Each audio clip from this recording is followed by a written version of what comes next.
C'est très bizarre, il est absolument insaisissable. Alors c'est quand même un des rares exemples de quelqu'un d'insaisissable, mais fiable. Dans la vie, il est ultra pudique. Il a il a une carapace, et ça c'est chiant. À une époque où j'ai vraiment sombré, et pas du tout dans l'alcool, comme il a été dit, il m'a fait guérir. Laurent Ruquier. Ah oui, on va lui mettre une note sympathique pour une an. On va lui mettre le 18 pour Moi, personnellement, ça a vraiment changé toute ma vie, quoi. Ça a vraiment, je suis passé de rien à tout, quoi. La pire des limites, c'est que oh non, Jean-Marie, oh non. Il va y avoir un malaise. Tant pis, je le dis, j'avais envie de le dire, je suis homosexuel, en de lettres PD. C'est simple, quand Catherine Barman, notre productrice, m'a dit qu'il fallait faire 3 heures d'émission, je lui ai tout de suite répondu, ben on n'est pas couché. On dit le vrai, il n'est pas comme ça dans la vie. Mais sauf que le vrai, j'ai l'impression que c'est celui qui est en direct à la radio.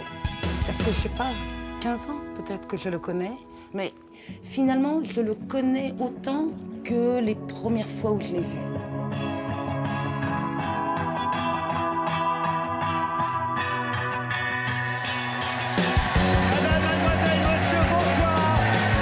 En fait, j'ai pris ce qu'il y avait à la maison. Hein. J'ai pris un transistor et puis le téléviseur familial.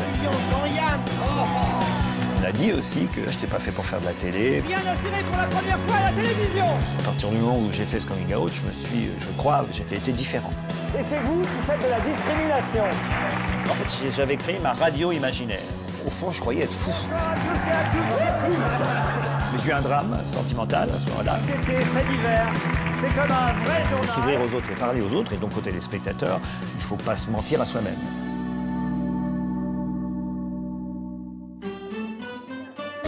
Cuba, La Havane, juillet 2012. Une étrange petite bande est réunie sur la terrasse de l'hôtel Parque Central.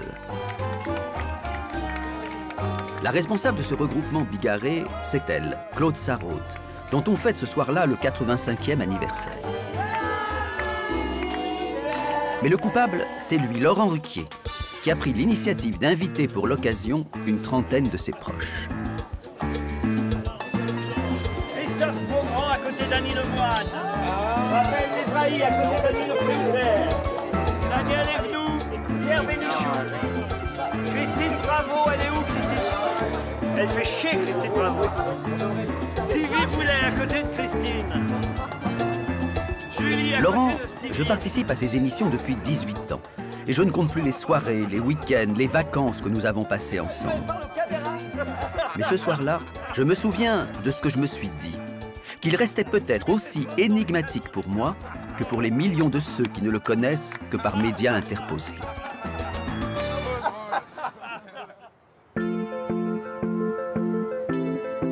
L'histoire de Laurent Ruquier commence dans un autre port que la Havane, mais lui aussi marqué par la faucille et le marteau. Quand Laurent vient au monde, le 24 février 1963, il n'y a qu'une seule chaîne de télévision, la maison de la radio n'existe pas encore, et Le Havre est considéré comme le plus grand bastion communiste de France. Les Ruquier habitent 12 rue Paul-Louis Courier, dans cet immeuble d'un quartier populaire de la ville. Ils forment une famille ouvrière de gauche assez représentative de l'époque. Les parents espèrent que leurs enfants gagneront mieux leur vie, mais ils n'ont pas pour autant des rêves de grandeur. Le père, Roger, aujourd'hui décédé, travaille au chantier naval. La mère, Raymonde, est mère au foyer. Ben, mon mari serait fier aussi, vous savez. C'est que Laurent, pour lui, il s'en occupait bien. Hein. Il dit, t'as vu, il est arrivé par lui-même, c'est pas beau ça? Ben oui, c'est vrai que c'est beau. Ça fait plaisir. Ah ben, il était pas turbulent, hein. Ça, on peut pas dire que c'était un enfant qui était turbulent, non. Il est peut-être nerveux, mais pas turbulent. Il faisait pas trop de bêtises, c'est pas ça? Non. Non, je me souviens pas qu'il ait fait des bêtises. Il aimait avoir un livre, lire, écrire, son petit fauteuil devant la télé, il bougeait pas. Par exemple, pour se coucher le soir, c'était facile? Ah oui, oh là là. Hop, prenez le pyjama, puis hop, en route.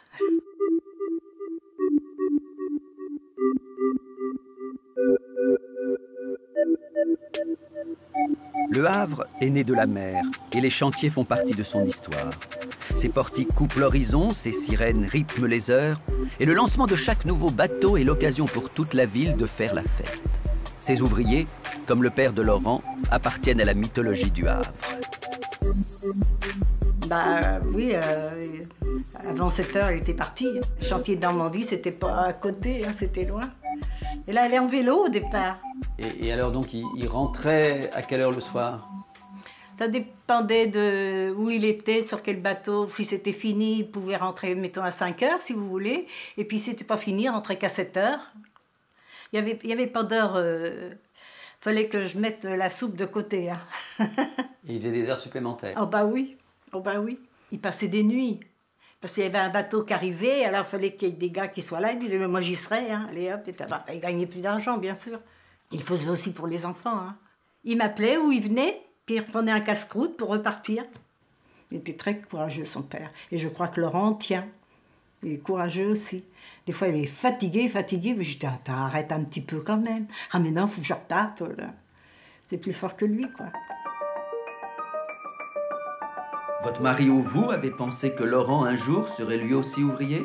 Ah non, ça non. Je le voyais pas là-dedans, non. Il était trop dans les livres, trop dans les trucs comme ça pour être un ouvrier comme ça. S'il fera quelque chose, mais il fera pas comme toi, il ira pas travailler au charbon, comme on dit. Hein. Je pense pas qu'il ait oublié ça. Parce qu'il voyait bien venir et puis manger puis repartir. Malgré qu'il n'était pas très vieux, mais il voyait bien quand même. Hein. Papa, il repart, mais j'ai eu papa, il repart.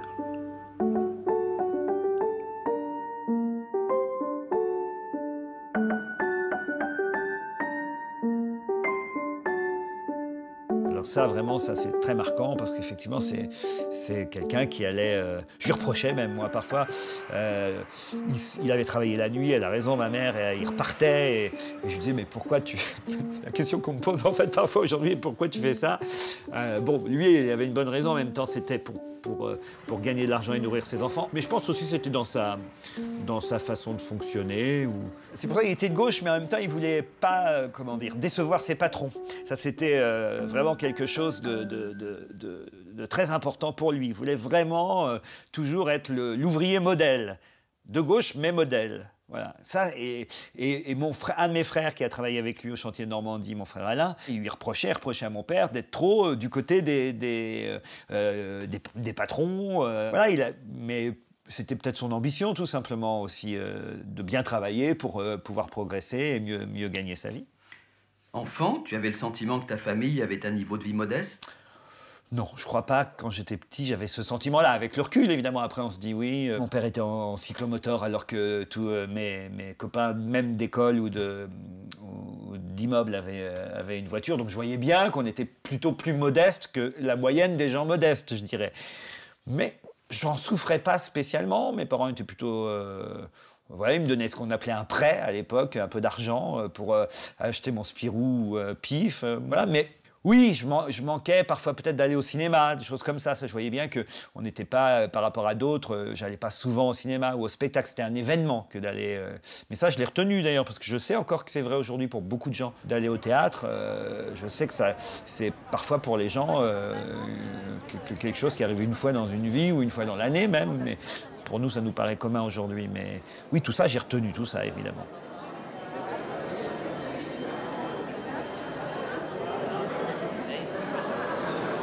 Oui, Olivier. Oui.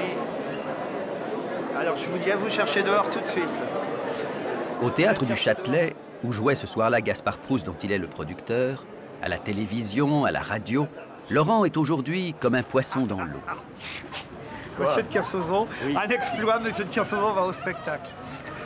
Ouais, ta gueule. Mais moi qui suis tout particulièrement sensible à ce trait de caractère chez lui, je peux en témoigner. Sa mère a raison. Il n'a rien oublié. Il y a un truc qui pour moi est important. Il n'a jamais trahi d'où il venait. Ça, c'est extrêmement important. Il sait d'où il vient, il sait qui sont ses parents, il sait que... Je n'ai jamais entendu dire des choses réactionnaires, comme donc c'est un homme qui a beaucoup d'argent, qui est riche. Je n'ai jamais entendu se plaindre des... Jamais du mauvais côté. Jamais entendu parler... sur les impôts, sur les mecs, sur les assistés, jamais. Et il reste le gamin du Havre qui aimait bien aller voir jouer l'équipe du HAC. Ça fait combien de temps que t'as pas foutu les pieds dans une salle 8-10 ans dans une salle de spectacle? J'en ai pris pour 8-10 ans là-dessus. Les Ruquier partagent une certaine forme d'insouciance des années 60 et l'ambiance familiale est plutôt à la rigolade qu'à la déprime. Il riait tout le temps, tout le temps. Tout le temps, avec mon beau-frère, son père, même lorsqu'il venait ici, c'est vrai, il avait toujours le mot pour rire. Et tous, ils étaient comme ça. Mais ces garçons racontaient tous des histoires, hein. Et Laurent, il les retenait. Et c'est ça qu'il allait raconter aux petits amis dans le bac à sable. Il y avait beaucoup d'enfants, je dis bien une vingtaine autour du bac à sable. Il adorait qu'on soit autour de lui, qu'on l'écoute. Il était content de les faire rire. Il a commencé à quel âge à faire ça? Il avait 3 ans, 4 ans. 3 ou 4 ans, pas plus. Je me souviens le jour de sa première communion, il racontait des histoires, il était debout en aube, il racontait des histoires. Alors vraiment, hein, il a toujours fait ça. Ton drame, finalement, c'est que cette ambiance familiale que tu adorais s'est arrêtée lorsque ton frère aîné, puis tes 2 autres frères et ta sœur, plus âgés que toi, sont partis et que tu t'es retrouvé tout seul. Ah, ça, c'est vrai. Ça a été vite un vrai problème. Je me suis vite ennuyé, ça, c'est sûr. Et puis, c'est normal, mes frères et sœurs venaient peu souvent. En revanche, j'étais vraiment du genre à dire à mes frères, enfin, plutôt à mes parents, appelez Alain, Rémi, Richard ou Ghislaine, dites-leur de venir dîner. Ou alors, quand ils passaient, il faut qu'ils restent à dîner. Alors que, hélas, mes parents n'avaient pas forcément l'instinct de dire restez à dîner. C'est plutôt moi qui insistais et qui disais... En fait, j'aimais bien les grandes tablées. Ça, c'est vrai. Tiens, au fond, voilà, tu me fais parler. Et c'est vrai que ça c'est une vraie caractéristique. J'aime bien les grandes tablées. À partir d'un certain moment, tu t'es ennuyé. Ah oui, ça c'est sûr. C'est pour ça que je me suis mis à écouter la radio, à regarder la télévision, plus que lire. Hélas, j'aurais peut-être mieux fait de lire. Enfin, au fond, finalement pas. Mais en fait, j'ai pris ce qu'il y avait à la maison. Hein. J'ai pris un transistor, un radiocassette qu'on m'avait offert, et puis le téléviseur familial. Il n'y en avait qu'un par maison à l'époque. Et c'est comme ça que j'ai tué le temps. Oui. Le rouge est mis, le rouge est mis. C'est pas du rouge, c'est du whisky. Non, on dit bonjour. Ah, bonjour. Bonjour, messieurs, dames. Bonjour, messieurs, dames. Bonjour. T'aimais particulièrement les bandes déjà à l'époque? Ça, c'est vrai. Les bandes, le spectacle, les grands enfants, j'adorais. Et pourtant, c'est pas ma génération. Je sais pas quel âge je pouvais avoir quand il y avait cette émission-là. Mais enfin, les gens comme Martin, Sophie Desmarais, Jean-Yann, Francis Blanche. Ouais, j'étais fan de toute cette équipe-là. Sophie Desmarais, la grande femme. Sophie Desmarais. Dites donc, on se posait la question l'autre jour, ça lui fait combien, Sophie? Oh, quel âge elle a? Ça lui fait combien? Il y a un mois. La comtesse de Ségur a écrit Les Malheurs de Sophie en... Plutôt le 30 février, le 30 février, le 30 février, J'adorais les Parisiennes. Je courais devant mon poste quand je voyais les Parisiennes à la télévision. Je chantais même j'ai honte de dire ça aujourd'hui, mais je chantais les chansons devant la glace. Je faisais des singeries, je dansais, je refaisais les chansons devant cette glace en me regardant. Ça, c'est un truc que j'ai pas souvent dit parce que ça me revient là en pensant aux Parisiennes.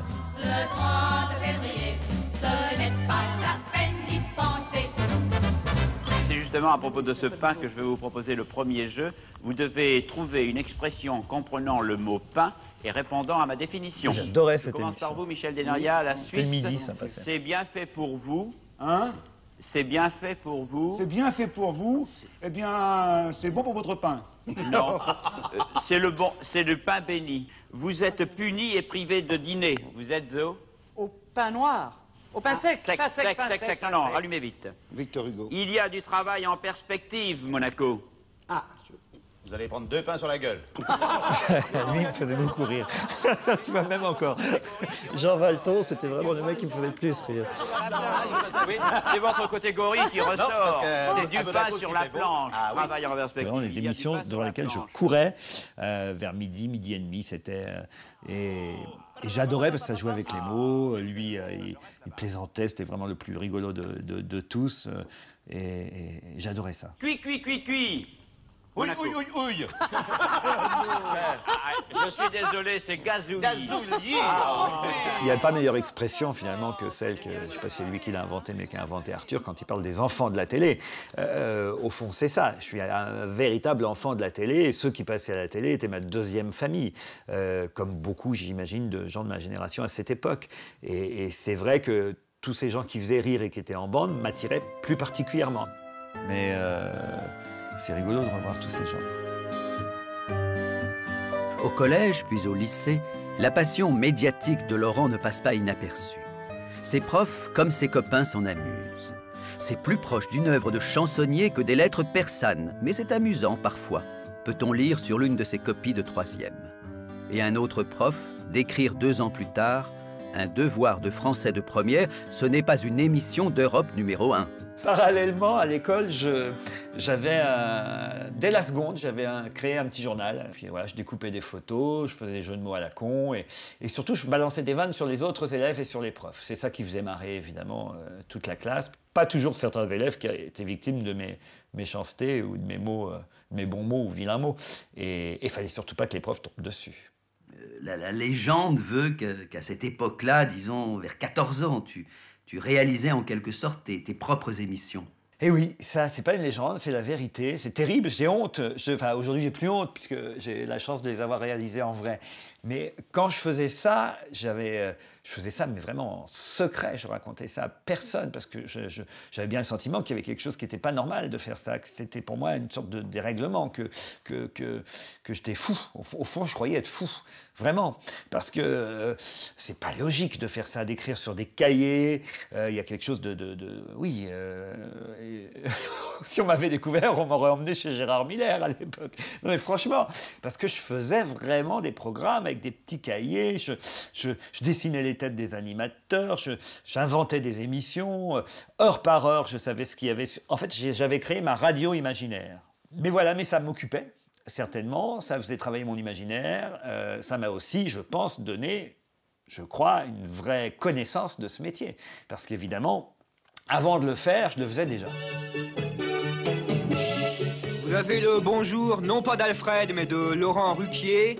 Autour de moi, Anisette, le père No. Et à 17 ans, en dépit d'un cheveu sur la langue dont il n'arrive pas à se débarrasser depuis l'enfance, il réalise sa première émission de radio en répondant à un jeu concours de RTL. Qui sent le pastiche 51, évidemment. Je reçois un jour une cassette d'un type qui est totalement, à l'écoute, totalement fou. C'est-à-dire que c'est un flot permanent de jeux de mots. Et de jeux de mots qui partent dans tous les sens, qui sont assez drôles. Il a un débit extrêmement rapide. Et je le surnomme immédiatement, c'est pas très intelligent, mais je l'appelle le fusier. Il fuse. Eh bien, je vais m'en aller, je vais vous quitter. Après moi, il va y avoir un autre oiseau qui vient d'Avignon, je crois. Je me demande d'abord ce qu'il vient faire, puisque demain, c'est le 15 août. Il devrait être là-bas en train de faire le pont. Voilà. Donc je le fais venir à Paris. Et c'est là où j'avais un truc diabolique. Je disais, celle-là, tu as eu 15 ans pour y réfléchir. Alors ce qui m'intéresse, c'est celle de demain. Alors maintenant, tu retournes au studio et tu me refais une autre émission. Tu me refais celle de demain, celle que tu n'as pas préparée. Et donc, Laurent est parti, il a refait une émission, il me l'a ramenée, et je l'ai trouvé absolument formidable. Et donc, je l'ai remercié, il a repris son train, il est rentré au Havre, et je suis allé avec cette cassette dans le bureau de la direction des programmes, et je leur ai fait écouter la cassette. Et la réaction a été tout à fait normale. Non, alors, il n'a aucun talent, il ne fera jamais rien, il ne travaillera jamais à la radio, oubliez-le. Bonjour, bienvenue sur Europe 1. Allez, dans notre série, rattrapons les auditeurs par le col de chemise.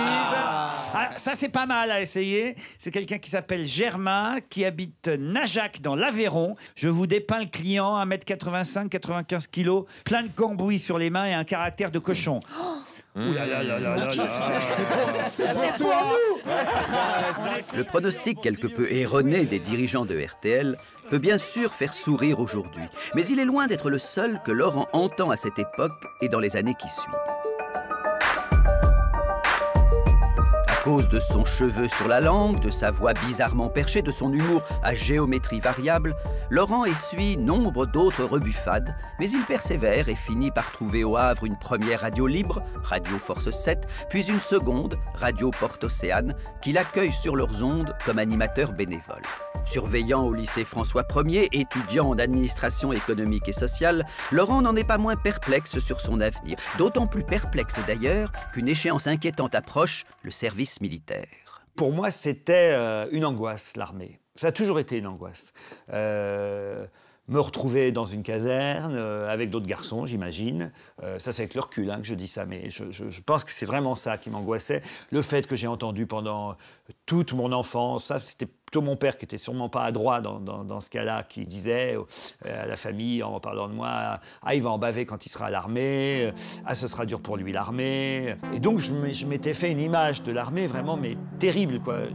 Par chance, la ville de Rouen et la Direction régionale des affaires culturelles lui offrent une inespérée planche de salut, l'objection de conscience, dont les socialistes viennent tout juste d'assouplir le statut.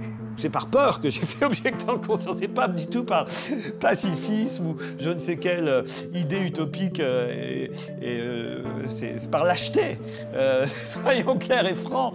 Quand il arrive à Rouen, Laurent a arrêté la radio depuis quelque temps. Sans doute même pense-t-il y avoir renoncé définitivement. C'est plus un drame personnel qui me fait refaire de la radio. Je suis objecteur de conscience, je me plais beaucoup à la DRAC. Ça m'intéresse, le boulot que je fais. J'y mets une fois de plus, beaucoup d'enthousiasme, de motivation. Voilà, je suis apprécié par la direction. Mais j'ai eu un drame sentimental à ce moment-là, vraiment, ma première grande histoire d'amour qui s'est terminée avec un garçon. Et j'en ai vraiment bavé au point d'avaler des cachets. Enfin, j'ai jamais fait ça de ma vie. Enfin, c'est la seule fois de ma vie que j'ai fait ça. Et je me suis retrouvé vraiment quasi dans le coma. Et c'est un camarade objecteur de conscience, pas objecteur de conscience, qui lui était chef du personnel et qui s'occupait des objecteurs, qui est venu frapper à ma porte, m'a rattrapé au bout de 2 ou 3 jours. Je ne sais pas dans quel état j'étais, mais enfin, en tout cas, je suis allé à l'hôpital, ça c'est sûr. Et là, j'ai senti qu'il fallait que je refasse de la radio. Je me suis dit que ça me manquait, voilà, on m'a dit, après ce drame, mais occupe-toi, fais quelque chose. Et donc, je suis allé frapper à la porte de cette radio qui s'appelle Radio Éphémère. Aujourd'hui, lundi 27 octobre 1986, c'est la journée mondiale de la paix. Décidé à sortir, je me suis dit, allons voir de ce pas si les rues de Rouen respirent un peu plus la paix que les autres jours. Me voilà donc dans la rue. Rien de bien changé par rapport à hier. Il pleut comme vache qui pisse en love, il fait vraiment un temps à attraper la trêve. Remarquez qu'au moins, si cette journée n'a donné lieu à aucun traité dans le monde, je peux vous dire que des traités, j'en ai vu dans les embouteillages. Enfin bon. Comme je décidais de rentrer et que la nuit commençait déjà à tomber, j'achète une bombe anti-agression. Bah oui, simplement question de sécurité. Parce que je vais vous dire, moi, une journée comme celle-là, il faut pacifier. Puis moi, je dis, tu ferais mieux d'aller à Paris, raconter tout ça. Je dis avec les âneries qu'on entend, tu sais, toi, tu serais sûrement le bienvenu. Peut-être pas. Mais j'y mets si. J'essaierais bien. Puis je le revoyais souvent, puis il me dit, oh, tu sais, j'ai beau écrire, j'ai pas de réponse. Insiste. Et l'insistance finit par payer. Le chansonnier Jacques Maillot, à qui Laurent avait écrit, lui téléphone alors qu'il effectue toujours son service civil. Maillot anime depuis peu sur FR3 Île-de-France l'émission Paris Kiosque et lui en ouvre les portes.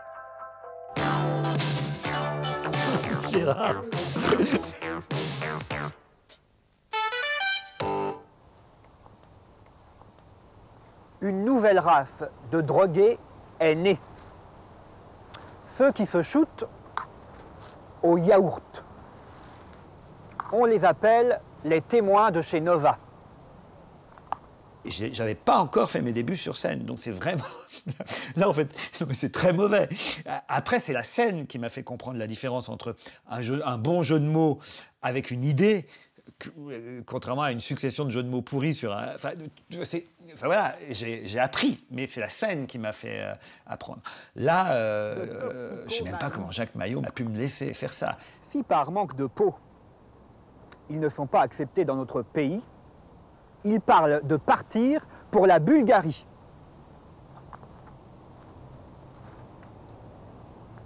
Quel manque de goût. Merci, monsieur Ruquier. Jacques Maillot est aussi sur scène et comme Laurent écrit pour lui, le voilà après le spectacle dans les loges. Jacques m'a présenté en me signalant que ce grand jeune homme avait écrit les textes pour son spectacle en me citant 2 ou 3 phrases que j'avais remarquées, moi, pendant ce spectacle. Et j'ai dit à ce grand jeune homme, écoutez, vous me faites 15 minutes comme ça et je vous engage au caveau de la République. 15 jours après, Laurent est venu me voir et je l'ai engagé tout de suite.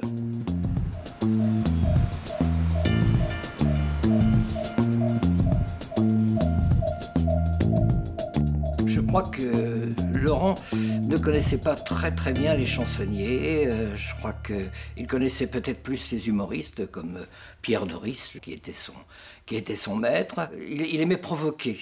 Il aimait provoquer et il aimait aller peut-être un peu plus loin, nettement plus loin même que les chansonniers, ce qui provoquait des réactions. Il y a des gens qui sortaient quelquefois de la salle me disant « Dites donc votre jeune, j'espère que vous n'allez pas le garder ».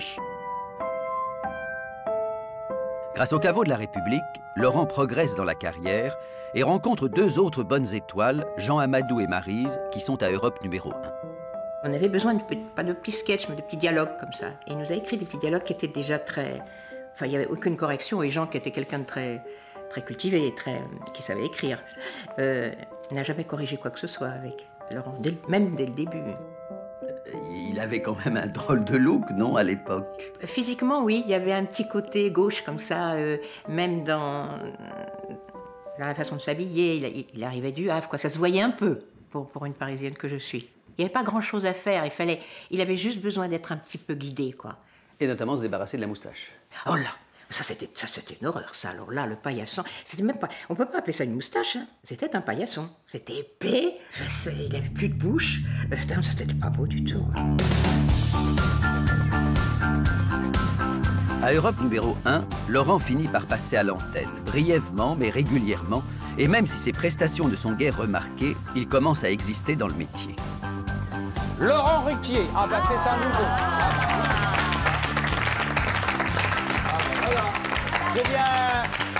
J'ai bien connu votre père, Ruquier. Le père Ruquier, oui. Oui. J'en ai gardé un chou. Là. Oui, bien sûr. Oui. Allons-y, approchez. Ici, c'est des soldes politiques. Allons-y. Hein?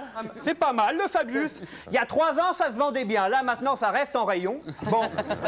Mais attention, hein, ça peut revenir à la mode parce que c'est un prix qui a été sacrifié, ça, le Fabius.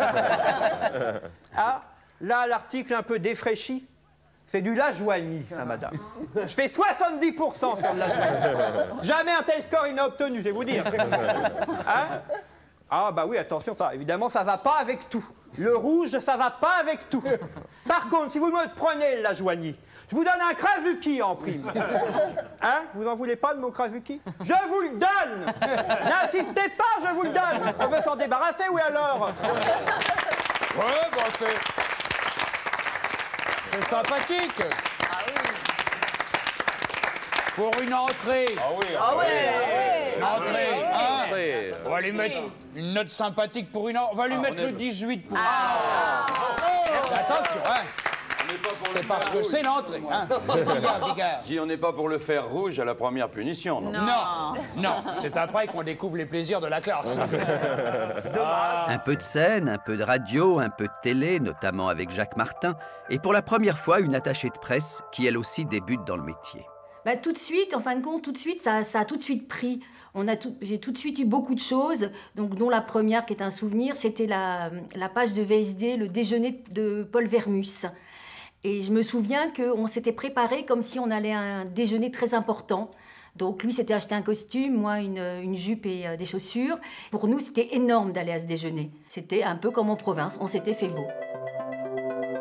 Progressivement, Laurent se transforme. Il se rase la moustache, perd son cheveu sur la langue chez une orthophoniste, change d'allure, prend ses marques à Paris, mais son corps n'en continue pas moins de l'encombrer. Quel souvenir tu gardes de Ruquier sur scène au caveau? De quelqu'un de pas très à l'aise, mais par contre qui maîtrisait déjà le texte et le sens de la vanne, du bon mot déjà, voilà.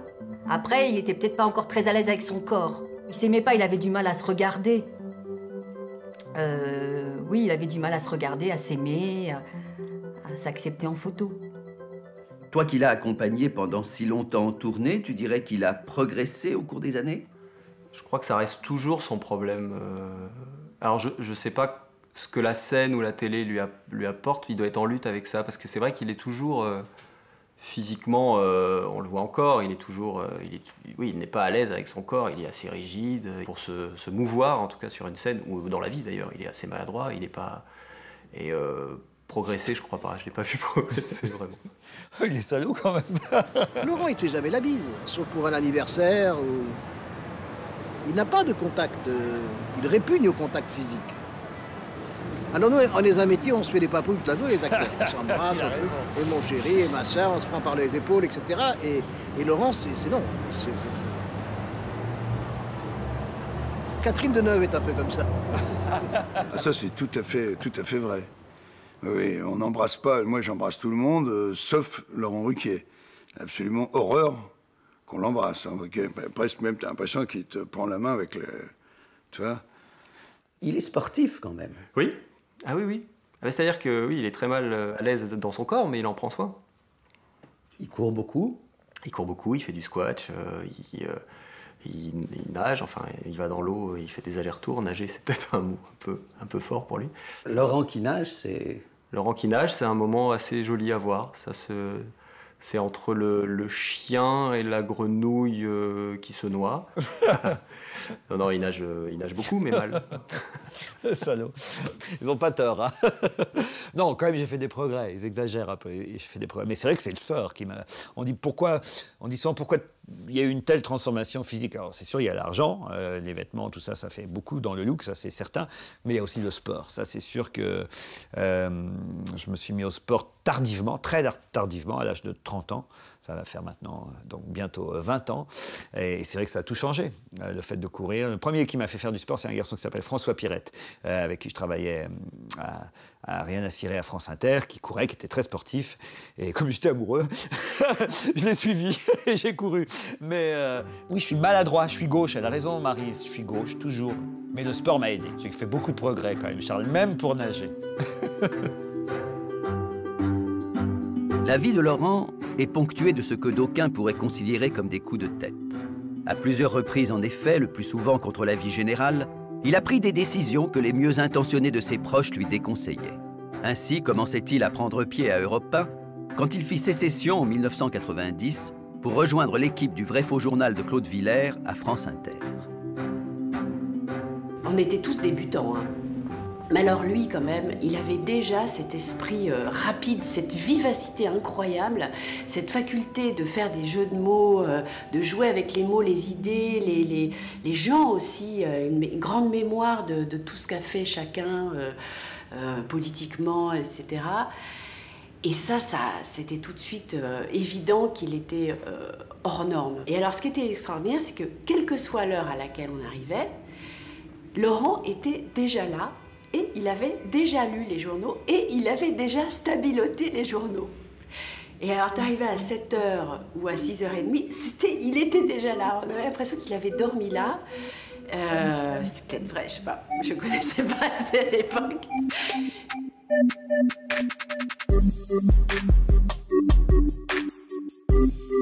C'est à France Inter que la carrière de Laurent Ruquier va faire un bond en avant spectaculaire.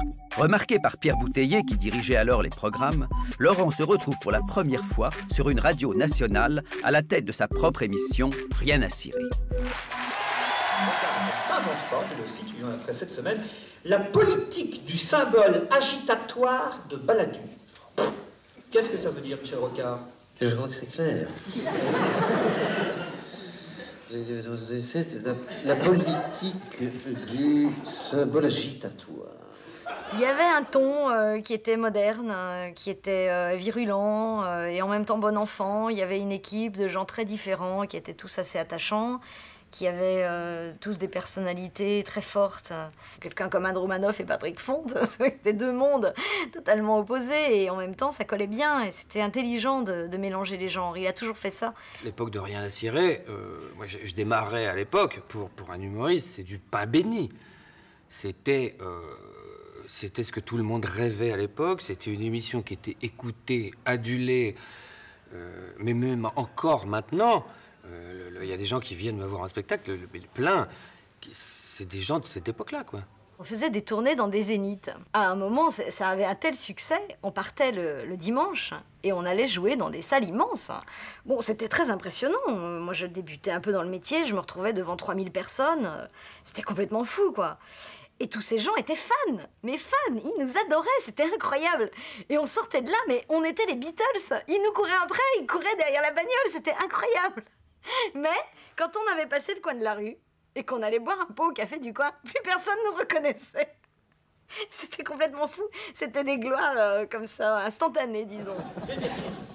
Oui, parce qu'il y a plus important à dire, que bientôt il y aura des préservatifs à 1 franc dans toutes les pharmaciennes. Et... Alors, est-ce qu'à votre avis, il n'y a pas d'humour sans vrai provoque? Parce que vous êtes assez dur, assez agressif. Pas moi. Pas vous, bien sûr. Lui, surtout. Oui, oui, c'est vrai qu'il y a des provocateurs dans l'émission. Patrick Fonte, moi, peut-être aussi, oui, c'est vrai, les imitateurs. Mais il y a toutes sortes d'humour. Donc je crois qu'effectivement, le secret d'une émission comme celle-là, c'est de multiplier des intervenants qui sont pour certains provocateurs, d'autres un peu moins.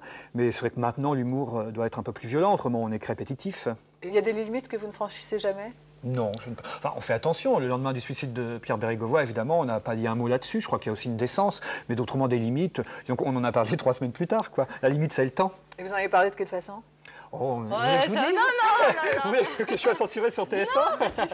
Bérégovoy s'est pas raté parce qu'il avait un CAP d'ajusteur, et avec Édouard Balladur, on est au moins tranquille, parce que si jamais il se met un revolver sur la gorge, il faudra au moins 3 balles pour traverser le cou.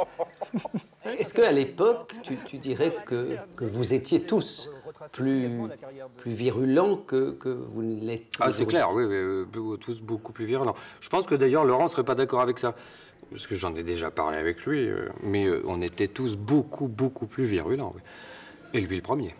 Ce qui m'a reproché Laurent, ce qui à mon avis me reproche encore, c'est d'être militant, trop engagé et donc subjectif. À un moment donné, il faut avoir un avis sur les choses. Et c'est vrai que j'ai trouvé que Laurent était un peu consensuel. C'était pas le Laurent que je connaissais avant, voilà. C'est pas il s'est assagi parce qu'il a toujours les mêmes idées et puis il défend les mêmes idées. Mais peut-être qu'il y avait aussi à l'époque une insouciance générale qui fait que peut-être qu'il avait moins d'emmerdes, parce que moi j'ai toujours été du côté du chroniqueur, donc j'ai jamais fait parapluie, moi. Gardez le registre des mariages. Pour gagner les millions de téléspectateurs qui te suivent aujourd'hui, est-ce qu'il n'a pas fallu que tu mettes de l'eau dans ton vin? C'est ça que dit à l'évêque. Non, moi là vraiment je crois pas. Je crois qu'on a eu beaucoup de succès à France Inter et on nous a laissé faire ce qu'on voulait à peu près pendant un long moment. À la télévision, bien sûr qu'on est obligé de faire un peu plus attention, mais ça c'est une règle qu'on sait, qu'on connaît.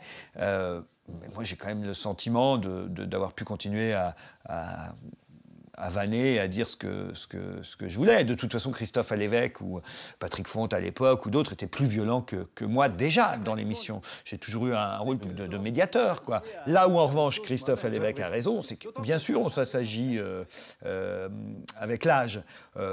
Mais moi je trouve ça plutôt sage de s'assagir avec l'âge.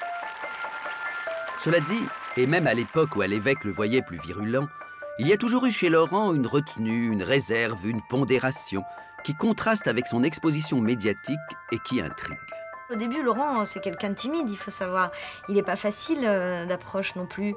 Et moi, j'ai mis longtemps avant d'être amie avec lui. Au début, il m'impressionnait beaucoup. Parce que quand on a quelqu'un qui est timide en face de vous, souvent, ça nous rend nous-mêmes timides. Donc, c'est quelqu'un à qui j'osais pas trop parler. Et j'étais toujours assez mal à l'aise avec lui, à vrai dire. Il a une carapace. Et ça, c'est chiant. On a envie de lui dire, retire cette putain de carapace et marrons-nous parce qu'il se marre quand lui a décidé de se marrer. Avec ses potes, ses copains, ses machins, tout ça, etc. Allez, on y va, on va faire ci, on va faire ça. Et là, il est content parce qu'il est programmé pour se marrer. Mais quand il n'est pas programmé pour se marrer, c'est compliqué de l'amener dans un autre univers. Les meilleurs rapports que j'ai eus avec Laurent, c'est dès que les caméras ou que le micro était ouvert à la radio. Parce que là, d'un seul coup, toutes les inhibitions qu'on pouvait avoir... Enfin, Laurent, moi j'ai toujours eu beaucoup de mal à lui parler en privé, en dehors des émissions. Pourquoi? Parce que c'est quelqu'un qui... il n'est pas comme ça avec tout le monde, mais avec moi je le sentais comme ça. C'est quelqu'un qui est plus à l'aise dans son travail que dans la vie. Il est ultra pudique. Pudique, oui, c'est le mot juste. Et cela explique sans doute pourquoi Laurent a été pendant aussi longtemps mystérieux sur sa vie amoureuse. Et ce, depuis l'adolescence. Sur les histoires d'amour, on n'en parlait pas beaucoup. J'avais moins l'impression qu'il y avait une fille cachée sur un banc d'un lycée dont il ne s'était jamais remis. Enfin voilà, pour moi c'était ça. Donc je me disais, bon, on n'en parle pas, ça va faire ressortir les souffrances. Mais pour moi, il y avait une histoire comme ça. Vous l'avez connu un certain nombre d'années plus tard, il était toujours aussi discret sur son homosexualité? Il n'assumait rien en fait à cette époque-là, il ne savait pas où il allait. Je sais qu'il avait quelques amies féminines. Un jour au Vepler, on est au Vepler, je me souviens très bien de ça. Il était sorti la veille, il avait fait l'amour avec une jeune femme. Il essayait quoi. Et il m'a dit c'est marrant, j'ai pris aucun plaisir quoi, il y a quelque chose qui ne va pas. Bon, ben, je dis écoute, peut-être que c'est de l'autre côté qu'il faut te tourner, hein, je ne sais pas moi, mais peut-être vers les hommes. Et il était encore tout rougissant à l'époque. Hein. La fille dont parle Marie, c'était peut-être toi. Non, parce que qui sait, c'est peut-être à cause de toi qu'il a fini par bifurquer. Oui, mais il avait déjà bifurqué avant de me connaître. Hein. T'inquiète pas, il n'a pas bifurqué après m'avoir connue. Sinon, je serais terriblement vexée. La bifurcation avait eu lieu bien avant. Mais non, mais voilà, c'était un peu ambigu, c'est vrai. Et puis il y a eu une demande en mariage un jour, dans un restaurant, où il avait invité tout le monde. Tous les gens étaient consternés, ils sont restés avec leur fourchette en l'air. Mais c'était de la rigolade. Tu sais clairement pourquoi tu as fini un beau jour par te tourner définitivement vers les garçons? C'est compliqué. Est-ce que je sais vraiment pourquoi je me suis tourné vers les garçons?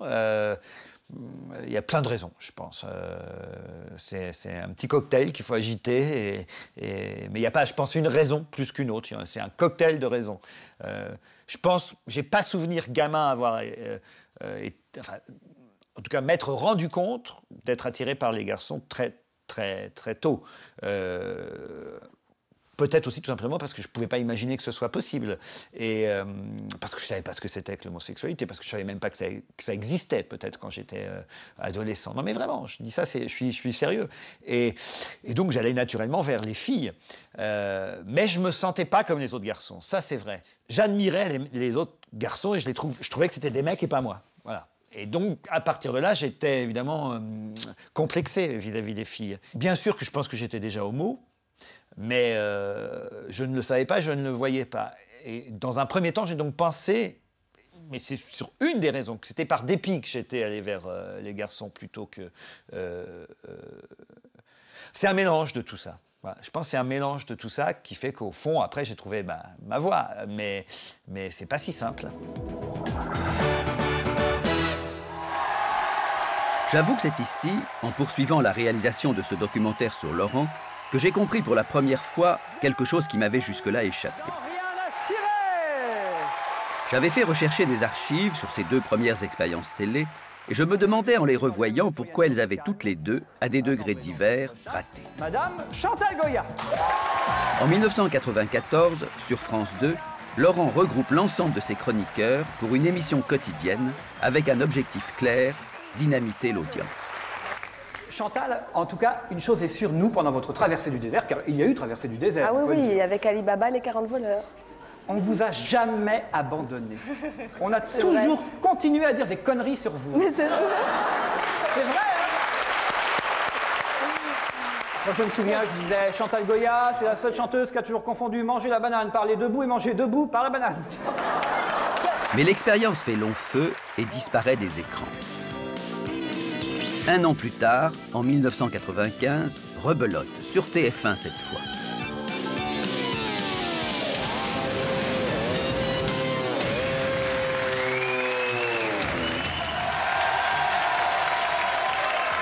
Alcotest pour commencer. Vous savez, avec seulement 2 verres de vin autorisés désormais l'alcotest, les gendarmes se demandent qui va conduire la camionnette pour effectuer les contrôles. Politique, le programme d'Alain Juppé ne correspond plus aux promesses de Jacques Chirac. Un mirage donc abattu pour la France. Et cette fois encore, échec.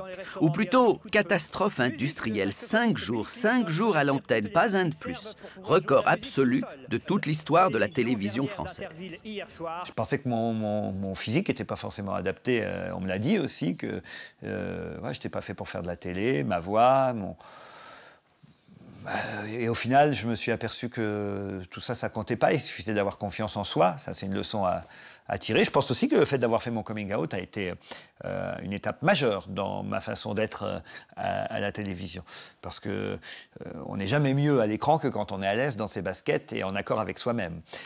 Pour s'ouvrir aux autres et parler aux autres, et donc aux téléspectateurs, il ne faut pas se mentir à soi-même. Et donc, à partir du moment où j'ai fait ce coming out, je crois, même physiquement, je me suis transformé. J'ai été différent.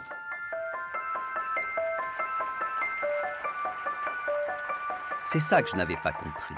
Et l'hypothèse me semble d'autant plus juste que la révélation publique de son homosexualité par Laurent donna lieu à l'un des coming-out les plus originaux qu'on puisse imaginer.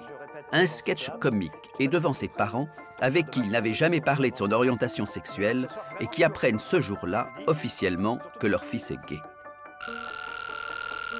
Allô Laurent, c'est Kevin à l'appareil. Écoute, ça me ferait plaisir de te revoir. Voilà, bah écoute, à mon numéro, je pense, c'est toujours le même. En tout cas, moi, tout va bien. Enfin, tout va bien. Ça pourrait aller mieux si j'avais tes nouvelles. Voilà. Bah écoute, bah c'est tout. En tout cas, je t'embrasse bien fort et bah tu m'oublies pas. Salut Laurent.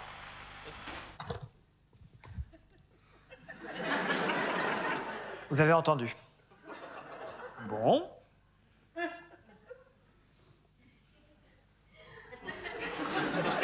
Il va y avoir un malaise.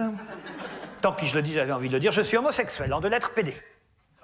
Ah, je sais, ça peut surprendre de dire ça comme ça, mais après tout, j'avais envie de le dire, ça se voit pas forcément, alors c'est con, ça me fait rater des occasions.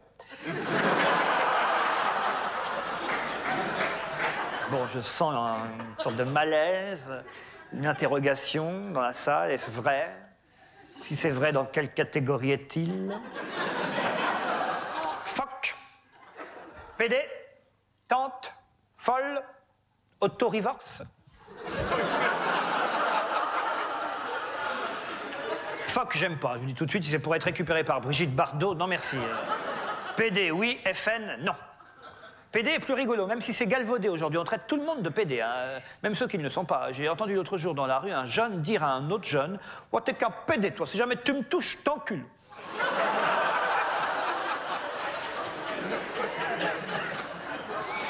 Tante est plus amusant déjà. Hein. Tante, vous connaissez tous l'expression « Si ma tante en avait 2, on l'appellerait... » Ce qui est idiot.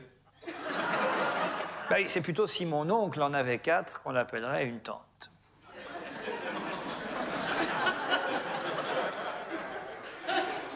Non, je voudrais pas que ça change votre comportement à mon égard. Je veux dire, si je refais un spectacle, j'espère que vous en serez. Hein.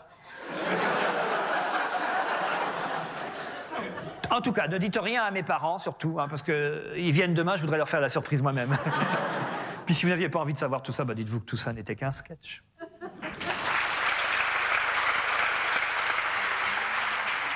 Pourquoi en as-tu parlé si tard à ta famille?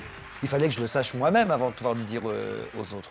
Donc ma famille, j'étais plus dans ma famille à ce moment-là. Je ne sais pas pourquoi j'aurais appelé mes parents pour les emmerder à leur âge, pour leur dire ça. En fait, je l'ai su moi-même tard que c'était ça mon choix. Découverte tardive, mais au final profitable, puisque lui ayant permis une double révolution subjective.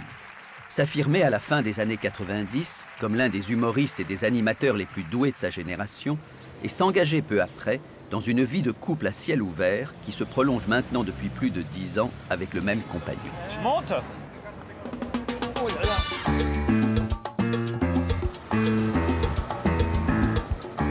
J'ai dit au début de ce film que Laurent est énigmatique.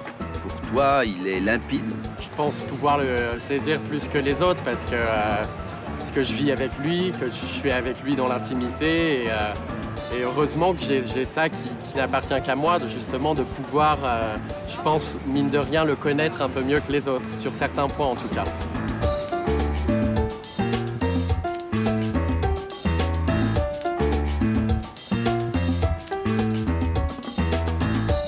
Il arrive facilement à se confier, par exemple?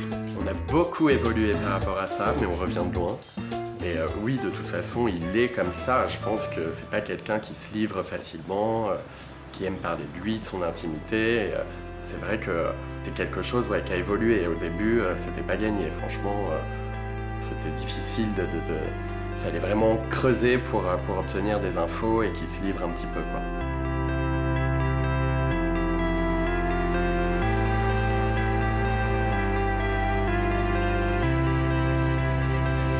Est-ce que tu vois le sens? Cuerdo, je vois pas ce que c'est. C'est le cœur, non? Non. C'est quoi cuerdo? Un amour raisonnable, c'est pas de l'amour. Ah, très bien. Tu es d'accord avec cette thèse? Ah ouais, très bien. Encore que parfois, c'est pas plus mal quand c'est raisonnable.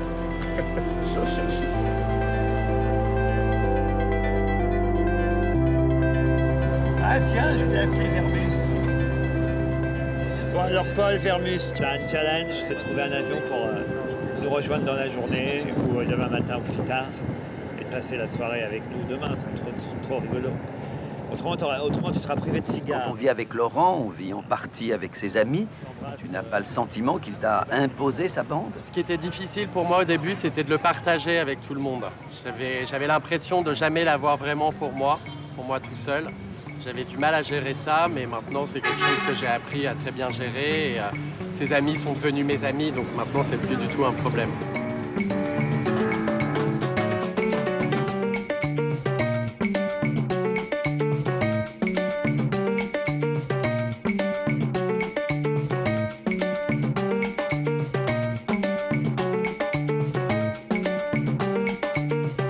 La bande de Ruquier a beaucoup évolué avec le temps, et en réalité, il y a plusieurs bandes.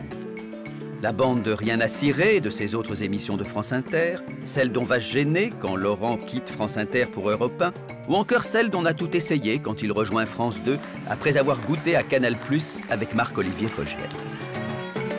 Il se comporte avec les gens avec qui il travaille d'une manière totalement unique dans le métier. Tu vois ça nulle part ailleurs. Aucune des personnes avec qui j'ai travaillé, je sais pas, m'emmène en vacances avec lui. Moi, je m'entends très bien avec Michel Drucker, avec qui j'ai travaillé plusieurs fois par le passé, mais je le vois pas en dehors de l'émission. Il y a des tas d'autres exemples comme ça, de gens avec qui je m'entends vraiment bien, que j'ai du plaisir à retrouver à Europe 1, et puis voilà. Et ça, quand on quitte le studio et la rue François 1er, on se voit plus.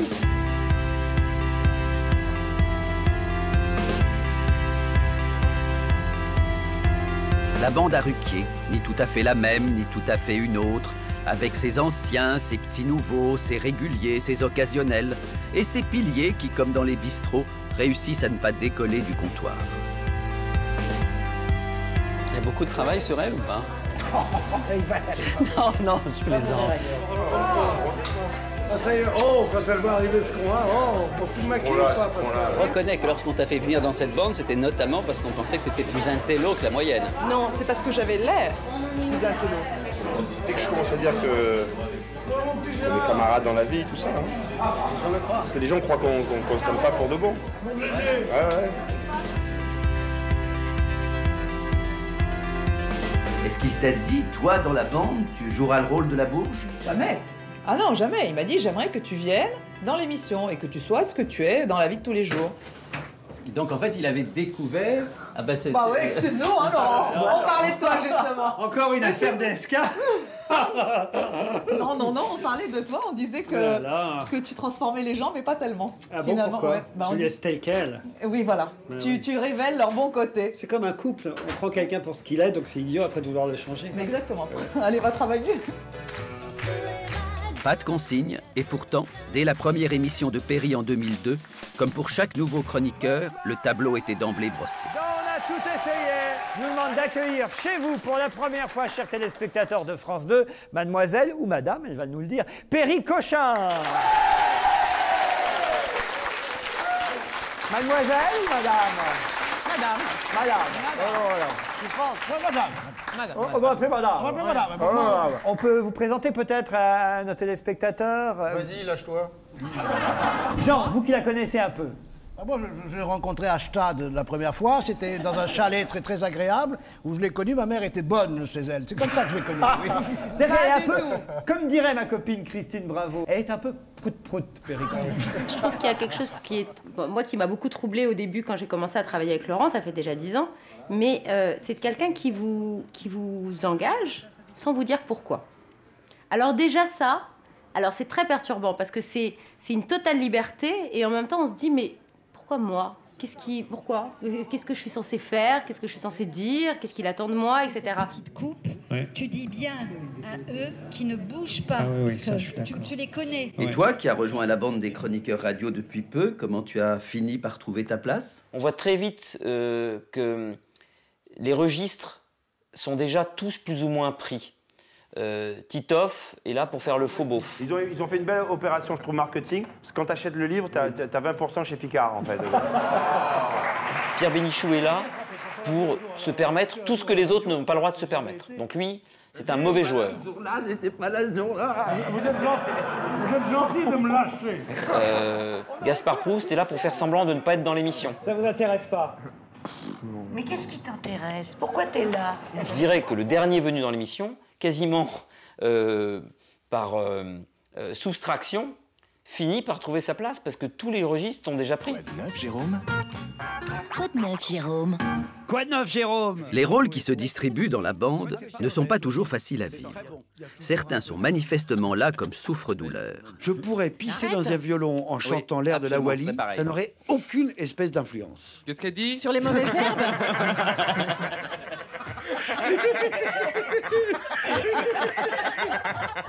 Comment tu supportes que Laurent se moque à ce point de toi? Tout sauf l'indifférence. Le pire, c'est quelqu'un qui te laisse déblatérer ton truc, dit bon, maintenant au suivant. Là, en étant, entre guillemets, méchant, il est très gentil avec moi.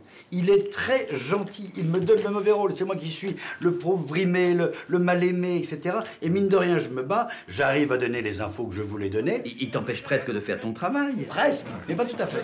Il vient de dire oui. Oh, le salaud. Mais c'est vrai. T'as vu son sourire? J'ai vu. Quand j'ai dit vous le saviez. Quand je sais, j'ai tort. Quand je sais pas, j'ai tort. Quand On je sait jamais avec quel pied danser avec toi. Vrai, Tu nous fais chier, hein. Sur quel pied, pas avec. Sur quel pied, À mon avis, depuis des années, il prend un air entendu quand il sait même pas de quoi on parle pour faire croire qu'il sait. Et là, c'est son réflexe. Mais non, c'est c'est son sûr, air bien con sûr. naturel. Arrêtez de l'emmerder avec ça, quoi. Laurent. Sur la vie de tes enfants. Oh non. Oh, bah, Ils sont tous morts déjà. Tout le monde dans cette émission a un point commun, c'est l'acceptation de se ramasser de la part des autres les pires horreurs sur soi. L'autodérision est la clé de voûte de cette émission. C'est le point commun entre nous tous. Entre nous tous. On accepte des choses qu'on n'accepterait pas en dehors de l'émission de radio. Oh, mais arrête-toi avec ton chat. Gorbatchev devrait également participer à l'initiative. C'est Donc tous les c'est has-beens. un ancien président. La politique. Bah, écoute, il vaut mieux être un has-been de la politique qu'un has-been du loft. Donc, Est-ce que parfois tu t'es dit, Laurent, il me fait venir pour qu'on me tape dessus?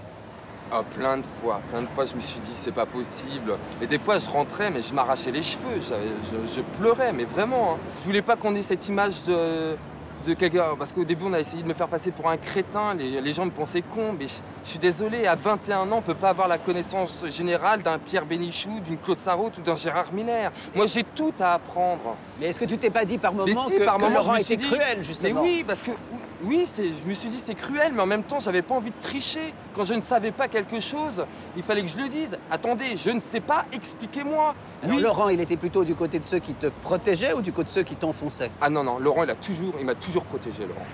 Je vais défendre mon Stevie parce que lui, il a lu les journaux, Stevie, contrairement à vous. Alors allons-y. Pourquoi Stevie s'est déguisé en marin, en corsaire, en pirate? Pourquoi? À votre avis, qu'est-ce qu'on commémore aujourd'hui? Les 15 ans de la mort d'Alice Sapritch. Pas du tout. Bravo, Stevie, vous voyez, parce que là, il sèche. Laurent, il rappelle parfois à l'ordre ses chroniqueurs quand ils sont trop désagréables. Il ne permet pas tout. Il le permet, mais il surveille de très près. Par moments, il pourra très bien m'appeler un jour. Écoute, là, ça va pas. Je te demande pas d'être Mamie Nova, mais là, tu fais la Tati Daniel. Les gens n'aiment pas. Nos auditeurs, ils vont pas aimer. Alors, attention. Donc il te donne parfois des indications. Mais tout à fait. Il me dit, écoute, c'est drôle, d'accord, mais c'est vraiment un peu méchant. Alors ça, j'écoute. Je prends, j'écoute et j'obéis, comme on dit dans les mille et une nuits. Est-ce que les 16 chroniqueurs sont là? Oui. 1, 2, 3. Laurent, maître d'école, comptant ses ouailles. 7, 8.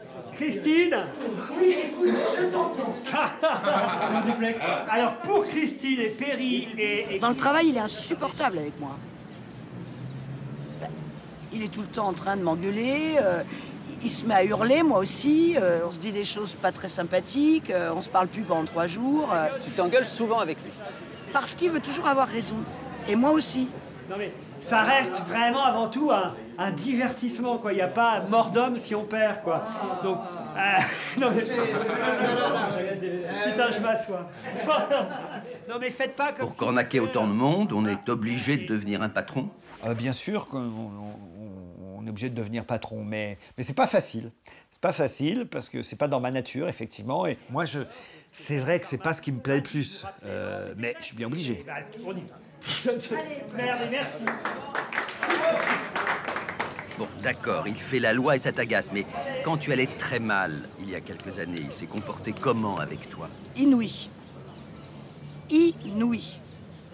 C'est-à-dire que à une époque où j'ai vraiment sombré, et pas du tout dans l'alcool, comme il a été dit, il a absolument insisté à ce que je continue à faire de la télévision, alors que j'étais dans un état, tu dois t'en souvenir, physique, d'hystérie. Il a été plus qu'un père, plus qu'une mère, plus qu'un frère, que j'aurais envoyé bouler en disant « foutez-moi la paix, c'est ma vie ». Et lui, alors là, sans aucun conflit. Tu considères qu'il a vraiment contribué de façon décisive à ce que tu ailles mieux? Non, il m'a fait guérir. C'est mieux que ça. Aller mieux, ça n'aurait jamais suffi. Il fallait guérir. Madame, mademoiselle, monsieur, bonsoir. Vous avez reconnu derrière moi tous mes camarades.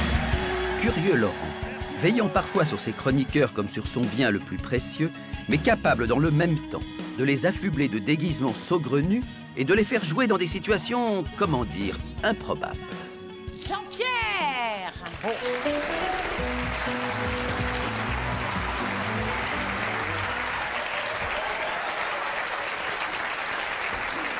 Marie. Papa. Tu vas bien, Marie? Ouais, et toi, papa? Ah, Macha. Non, c'est Mansoir. Non, c'est Macha. Je suis Macha. Là, c'est Macha, c'est son prénom, c'est Macha. Jean-Pierre.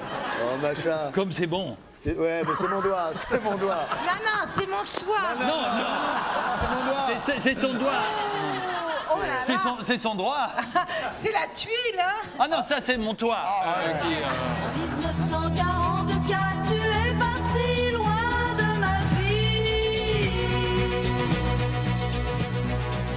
Laurent, c'est quand même un grand manipulateur pour arriver à faire des trucs aussi invraisemblables à ses chroniqueurs. Alors il le fait pas brutalement. C'est beaucoup plus subtil que ça. C'est pas un être brutal. C'est pas quelqu'un qui va t'imposer quelque chose.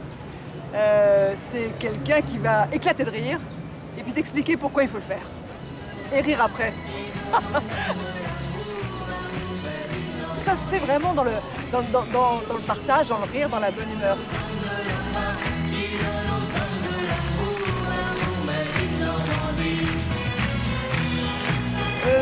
Il n'y a aucune violence.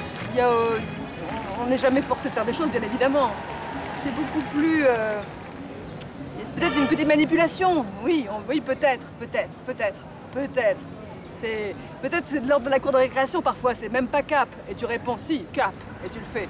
Il faut que je sois manipulateur. Parce qu'il y a une équipe, donc il faut la manipuler. Comme je ne manipule pas de façon concrète, ben voilà, je le fais autrement, intellectuellement. C'est ce qui fait le sel des émissions qu'on anime tous ensemble. De tout ça, j'en sais quelque chose.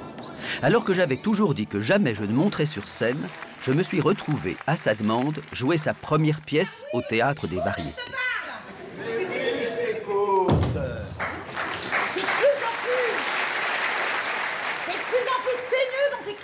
Ça s'arrange pas. Cette pièce marqua l'entrée fracassante de Laurent dans le monde du théâtre et le début d'une nouvelle carrière pour celle qui, grâce à lui, allait être plébiscitée par le public. Trouparant, on l'emmerde. Oui, on l'emmerde, mais faut se méfier. Le film a l'air d'être bien accueilli, mais tant que les critiques sont pas parues... Les critiques, on les emmerde. Laurent, un jour, m'a dit, écoute, c'est pas possible, Isabelle, c'est pas possible que tu sois pas sur scène. Je vais t'écrire une pièce. Mais tu vas pas te déshabiller devant tout le monde. Bah si, parce que je vais te montrer ce que je me suis acheté. Et puis de toute façon, ils l'ont déjà vu, alors. Ah non, pas Juliette. Ça a été fulgurant, les gens sont venus et j'ai eu une reconnaissance et une légitimité sur scène. C'est ton secrétaire qui l'a vu. Les directeurs de théâtre ont vu que je pouvais remplir, même si on remplissait, parce que c'était la bande à Ruquier, c'était pas moi qui remplissais, mais ils ont quand même senti quelque chose. Et puis j'ai des propositions et j'ai des grands théâtres. Sinon, je crois que je n'aurais jamais fait de théâtre parce que on ne voulait pas de moi. Ah oui, ça c'est une reconnaissance éternelle. Je vais te poser la question sans détour. La presse est unanime, a été un succès. Tous les autres spectacles que Laurent a écrits ensuite ont marché. Alors pourquoi c'est toujours aussi compliqué aujourd'hui de monter une de ces pièces? Parce que Laurent Ruquier a cette image d'un amuseur, de one-man show qu'il a fait, y compris dans ce théâtre-ci. Et ce qui fait que malgré les succès qu'il a déjà eus au théâtre, on a encore du mal à monter des pièces de Laurent Ruquier parce que c'est Laurent Ruquier, que son image de marque le précède un peu dans ce monde un peu fermé et vieillissant des fois que peut-être le théâtre parisien. Tu souffres de ne pas avoir parfois la carte, comme on dit? Oui, on peut dire ça, mais je trouverais ça indécent de me plaindre de ne pas avoir la carte ou de je ne sais quoi d'autre, parce qu'il y a des tas de gens qui nous regardent, j'en suis sûr, qui aimeraient faire ce métier, qui aimeraient faire le quart de ce que j'ai eu la chance de faire, de pouvoir faire. Donc ce serait ingrat, même vis-à-vis de la vie, que de me plaindre aujourd'hui de ne pas avoir ceci ou cela, parce que franchement, je crois que j'ai plutôt été gâté. Donc franchement, j'ai résolu ce problème, carte ou pas carte, je m'en fiche bien maintenant. Sans le vivre comme une revanche, et pour programmer avant tout les pièces qu'il aime et non pas celles qu'il écrit, Laurent est depuis peu co-directeur d'un des plus prestigieux théâtres de la capitale. Inquiétude dans les rangs, le saltimbanque serait-il devenu homme d'affaires? Il se moque totalement des affaires. Je passe mon temps à lui envoyer des comptes, je passe mon temps à lui envoyer des prévisionnels, Laurent ne les ouvre pas. Et ça l'ennuie que je lui en parle, même si intellectuellement ça l'intéresse. Mais c'est pas un homme d'argent. Il est presque désinvolte par rapport à l'argent. Il n'a pas envie de polluer un rêve avec ça. Il a des moments de culpabilité par rapport à ça qui sont... La première fois, je suis allé chez lui à Marseille. Il montre la maison, qui est sublime. Mais il avait l'air consterné. Je dis, mais tu l'as pas volé, tu n'as pas pris de plus-value sur des gens, tu n'as pas licencié des ouvriers, tu n'as pas joué en bourse, tu n'as pas fait des choses comme ça pour l'avoir, cette maison. Tu l'as gagné parce que les artistes, quand ça commence à marcher, parce que Laurent est un artiste, ben c'est comme si tu gagnais l'auto. Et tu en profites et c'est très bien, mais tu n'as rien volé à personne. Il a toujours mis l'artistique en premier plan. Et je dirais, le domaine dans lequel on l'a plus remarqué, c'est dans le domaine de la production. Quand il a produit Michael Gregorio, il a fait ce qu'aucun producteur, je pense, n'aurait fait à sa place.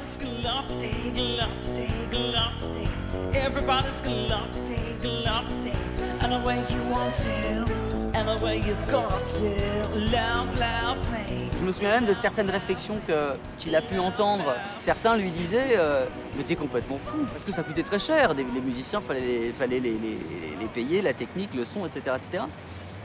Et en fait, il n'est pas si fou que ça, puisque ça a été très payant au final. Enfin, pour rien au monde, j'irais travailler avec un autre producteur, mais vraiment, sincèrement. Dans le port d'Amsterdam, il y a des marins qui meurent, pleins de bières, de drames, aux premières lueurs. Est-ce que je suis devenu producteur juste par plaisir? Bah oui, je crois. Je crois parce que c'est agréable. Oui, franchement, j'ai pas besoin aujourd'hui, j'ai pas besoin de produire Michael Gregorio ou Gaspard Proust pour gagner ma vie. Donc je le fais parce que c'est agréable de croire au talent de quelqu'un d'autre, c'est agréable de voir quelqu'un progresser, c'est agréable d'accompagner quelqu'un dans le succès. C'est agréable de créer des spectacles. Moi, c'est ça que j'aime, au fond. C'est d'aller au bout de projet. Tu as peur des longueurs. Non, c'est pas nous, c'est qu'on... Tu as peur de t'installer et les gens adorent ça. Bob Dylan, c'est trop court. Tout est trop court. Tu zappes trop, tu vois ce que je veux dire. Ça, c'est ta trouille d'ennuyer les gens. Mais les gens, ils adorent ça, quoi, tu vois. Il faut pas que t'aies peur. Chacun le sait, Laurent a également contribué, et plus souvent qu'à son tour, à la carrière de nombreux autres artistes que Michael Gregorio. Je vais d'abord effectuer une traversée de ce bassin, je dirais uniquement au naturel, hein, vêtu de ce que j'appellerais ma combinaison en peau de pubis. Vous pouvez toucher, hein, ça marche. Attention, ça chatouille gourmande. Artistes qui se sont fait connaître du grand public en participant régulièrement à ses émissions et sans qu'ils ne cherchent pour autant à les produire. Cette entrée sur Diams, en tout cas, ça faisait Jones. On sent que vous avez envie, Madame Royal, de séduire les jeunes. Non, non, Monsieur Ruquier. Vous savez, je suis une mère de 4 enfants. Je suis une maman. Et je crois que c'est cela que les jeunes réclament à travers cette jeune Diams, une génération maman. Elle l'a dit elle-même. Voilà, les jeunes me réclament et j'entends bien y répondre. C'est vrai que j'aime tous les jeunes. Et alors même qu'il aurait pu se sentir menacé par l'arrivée de nouveaux talents comiques, le fait est que Laurent n'a jamais pensé que leur humour faisait ombrage au sien, allant jusqu'à inventer, avec On ne demande qu'à en rire, ce que d'autres humoristes installés ont considéré comme une véritable machine à produire des concurrents.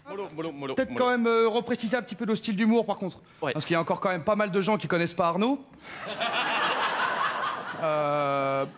Comment ça s'appelle ce que tu fais? C'est un nom ce que tu fais? C'est quoi? C'est du débile quoi. C'est quoi? Je me suis engueulé avec un verre d'eau. Je crois que je suis celui qui a le plus récupéré grâce à cette émission parce que moi j'étais énormément boycotté des médias, etc. J'étais très peu aidé par les professionnels de ce métier et grâce à Laurent Ruquier, en fait, il a entre guillemets canonisé, si je puis m'exprimer ainsi, mon humour, ce qui fait que je suis passé d'une salle de 40 places 2 fois par semaine à une salle de 230 places 6 fois par semaine.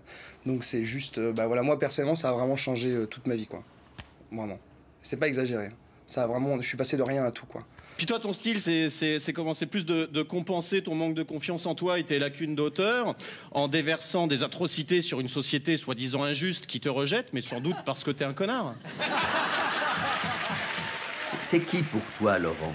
Je vois en lui vraiment quelqu'un de... Enfin, vraiment une référence dans le domaine de la télé et de la radio. Et c'est vrai qu'à chaque fois que je travaille avec lui, que ce soit sur On ne demande qu'à en rire ou On va se gêner, c'est vrai que j'ouvre grand les yeux et les oreilles parce que je suis assez intimidé et assez impressionné par sa manière de faire, quoi, et par l'expérience qu'il a accumulée et cette espèce de machine qui déraille jamais.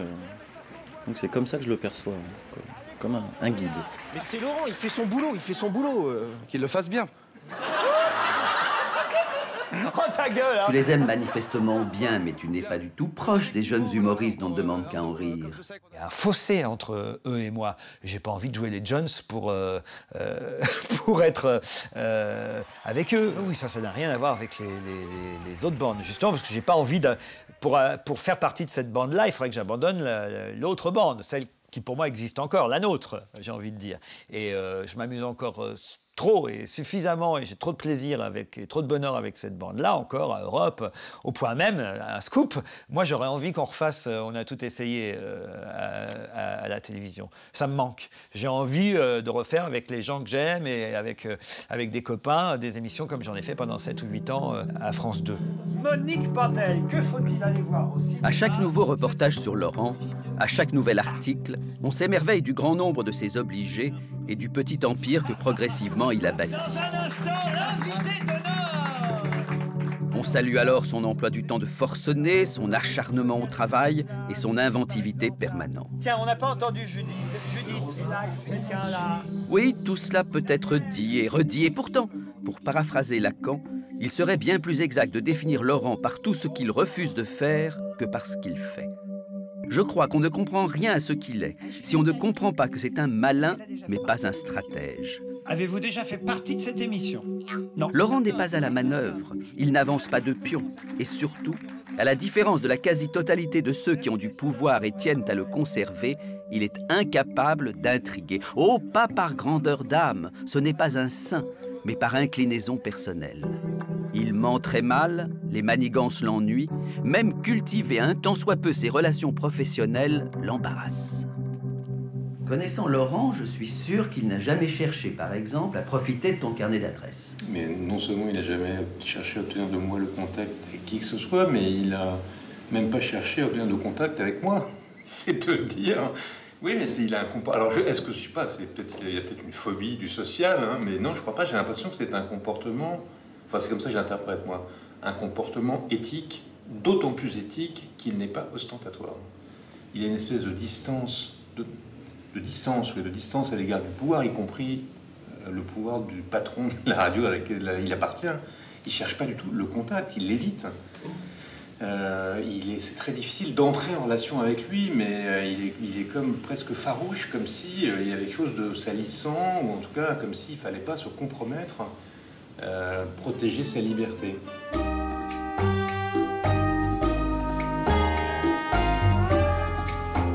Lors de notre voyage à Cuba, l'ambassadeur de France avait accepté de recevoir, à ma demande, notre petite troupe.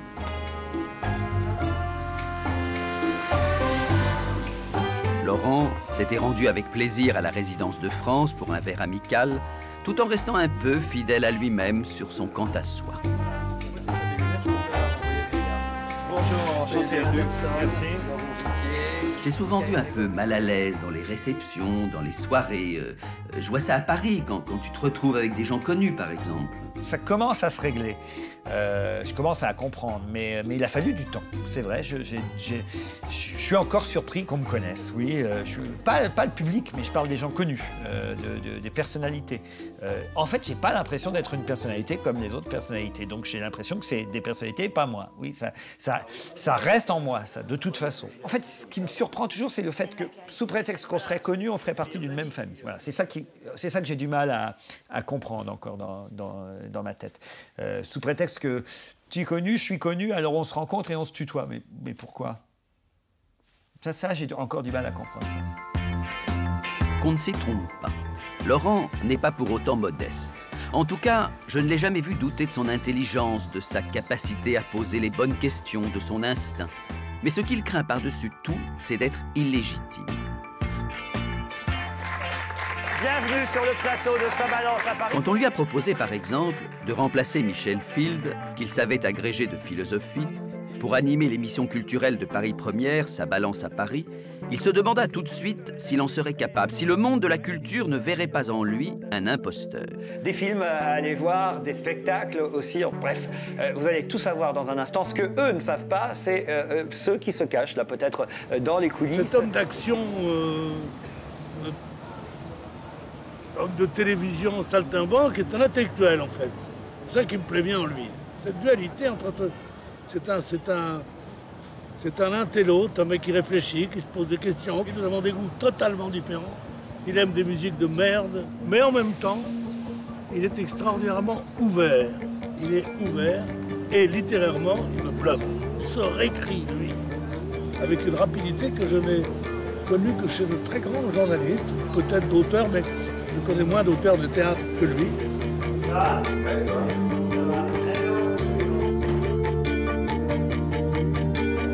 C'est la dernière, c'est dommage. Si le regard que Laurent porte sur lui-même a fini par évoluer avec le temps, l'animation depuis plus de 6 ans dont n'est pas couché y a certainement contribué. Et ben voilà, bonsoir à tous, bonsoir à toutes. C'est là Isabelle? Ouais, salut Laurent. Alors on y va. Avec figure bénédicte du sport sur France de M. Américain du Tour de France. Ça veut dire cyclisme. Quel verbe là-dedans? En sillonnant alors, en sillonnant les routes de France. C'est ça qui va pas. Prenant la suite de Tout le monde en parle, qu'il avait co-présenté un temps et dont Thierry Ardisson avait fait une émission culte, Laurent savait le pari difficile, mais le résultat dépassa ses espérances et celles de Catherine Barma, sa productrice fétiche, au point de faire des samedis soirs de France 2 un des rendez-vous les plus populaires de la chaîne et les plus prescripteurs aussi. Mais pour la première fois tous, je mets la main ceux qui reviennent. Les malades. Merci Laurent. Alors, on va chez Audrey? Allez. C'est la dernière d'Audrey Pulvar. Ça va? Votre réunion de préparation, c'est grosso modo 3-4 minutes avant le début de l'émission? Pas plus. Et encore, 4 minutes, c'est un record. Oui. Natacha et moi, on s'échange quelques textos quand même dans la semaine. On arrive totalement, en totale spontanéité. Et est-ce que Laurent vous a réparti les rôles? L'une doit être plutôt à gauche, l'une plutôt à droite. Est-ce que Moi du Monde, vous répartissez les rôles comme ça? Non, mais je pense que c'est naturel. Et ce qui est intéressant et ce qui est surprenant, c'est qu'on puisse avoir un avis objectif et indépendant de ses opinions politiques. De toute façon, moi, j'attends toujours qu'on me surprenne. Et surpris, Laurent leur a été un certain nombre de fois tout au long des enregistrements d'On n'est pas couché, depuis la première émission du 16 septembre 2006. Bonsoir et bienvenue sur le plateau de la première d'On n'est pas couché. Merci. Pourquoi ce titre? Je vais tout de suite vous expliquer. Gardez-en pour la suite. Pourquoi ce titre? C'est simple. Quand Catherine Barma, notre productrice, m'a dit qu'il fallait faire 3 heures d'émission, je lui ai tout de suite répondu, on n'est pas couché. Voilà, ça allait très vite pour trouver ce titre. Heureusement, demain, c'est dimanche. Hein. Enfin, pour vous qui nous regardez, en tout cas. Bande de vénards. Attention, on n'est pas couché, ça veut dire aussi que j'essaierai de ne pas me coucher devant les invités en leur posant évidemment les questions qu'il faut, les questions qui fâchent, sauf ceux avec qui éventuellement j'aurais envie de coucher à la fin de l'émission, mais ça... Pourquoi On n'est pas couché a tout de suite autant marqué les esprits?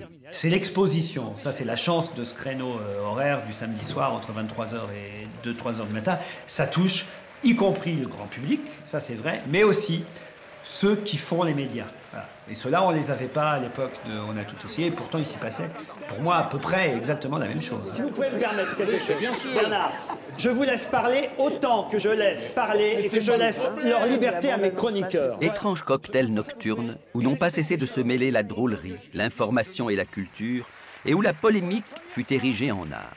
Laurent réussit tout de même l'exploit d'animer une émission où le même soir et sans se concerter, 2 invités quittèrent l'un après l'autre son plateau. Humoriste, est-ce que ça vous va, ça, actrice? Bernard qui s'en va, hein?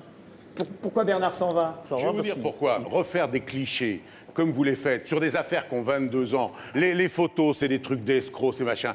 Vous arriverez jamais à vous débarrasser de ceux que vous avez vous-même créés. Vous ne pouvez pas, Bernard. Alors vous nourrissez pas de ça. Voilà.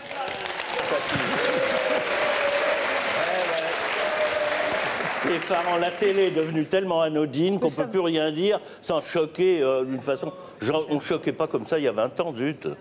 Mais qui est choqué? Où, quoi? Oui, vous êtes choqué, vous voulez partir. Enfin, attendez, monsieur. Je suis là, je ne suis pas payé pour être là, d'accord? Je suis là pour parler de mon DVD. Voilà. Un moment, si je vais ici... Mais c'est ce que je voudrais faire, mon Dieu! Agresser, on parle. C'est ce que je voudrais faire! Si ça vous ennuie pas, Laurent, vous allez faire le plateau avec quelqu'un d'autre, je vais aller respirer un petit peu, parce que j'aime, quand je suis en télé, être poli, être drôle, à ma façon, et j'ai besoin pour ça de me sentir aimé, et ce n'est pas le cas ici. Pourquoi vous ne vous sentez pas aimé? Je vais prendre un petit peu l'air. Pourquoi vous... C'est comme ça. Elle était sincère ce soir-là, Muriel Robin, quand elle a dit qu'elle avait besoin de se sentir aimée pour faire de la télé. Toi, tu n'as pas l'air de trop y croire, aussi magré qu'on fait dans les médias. J'en connais aussi la futilité, la légèreté. Je sais que tout ça est... Tout ça est éphémère. La postérité, la célébrité, la notoriété. On n'évite rien dans ce métier. Je sais tout ça. J'ai vu Jacques Martin tout seul sur la fin, en train de mourir à l'hôtel du Palais. J'ai vu combien il reste la famille dans ces cas-là, il reste quelques amis. Donc on est peu de choses. C'est mon anniversaire et c'est le plus beau de ma vie. On l'aura compris en regardant ce documentaire, Laurent continue de m'épater. Il me fait penser à Zola, terminant le 20e tome de ses Rougon-Macquart et s'écriant « Allez, on passe à la suite ». Comme lui, Laurent a l'appétit du palpable. Pas d'état d'âme, pas de tergiversation, pas de demi-mesure. Pouvait-on imaginer pour ton 85e anniversaire endroit plus indiqué que cette capitale cubaine? Une ville qui tient à peine debout, mais qui garde tout son charme. Si tes ex-époux étaient là, ils trouveraient sûrement aussi gonflé notre part d'avoir choisi le pays de Fidèle pour fêter l'anniversaire d'une femme qui ne l'a pas toujours été. Mais puisque tu n'étais jamais venu sur cette île, il nous a semblé que c'était le bon choix Et là, je ne peux pas l'éviter. Bon choix, madame, bon choix, mademoiselle, bon choix, monsieur. Qu'il est con. Cher Claude, ensemble, nous sommes allés en Israël, au Maroc, en Afrique du Sud, à Londres, en Italie, en Égypte, où tu es tombé, à New York pour tes 80 printemps. Bref, toi qui, à cause de ton billet en dernière page du plus célèbre des grands quotidiens français, m'a fait parcourir le monde quand j'étais étudiant, c'est à mon tour de te faire parcourir le monde, moi aussi, aujourd'hui.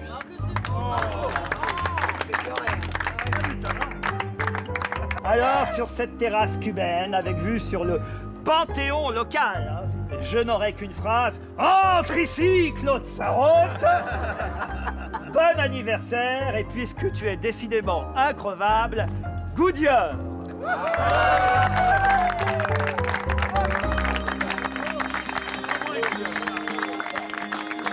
Ruquier, c'est Rastignac, écrivit un jour un de ses détracteurs.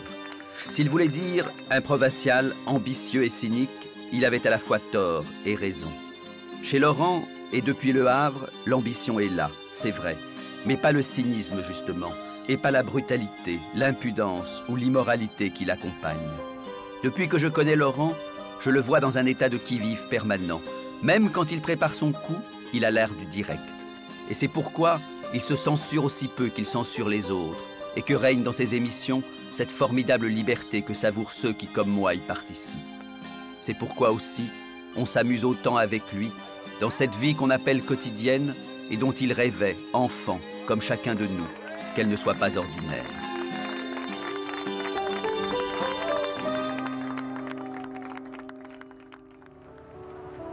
And now the end is near, and so I face the final curtain. My friend, I'll say it clear, I'll state my case, of which I'm certain. I plan each short course, each scaffold step among the byway, and more, much more than this, I did it my way. Regrets, I had a few, but then again, too few to mention. I did what I've had to do, and show through without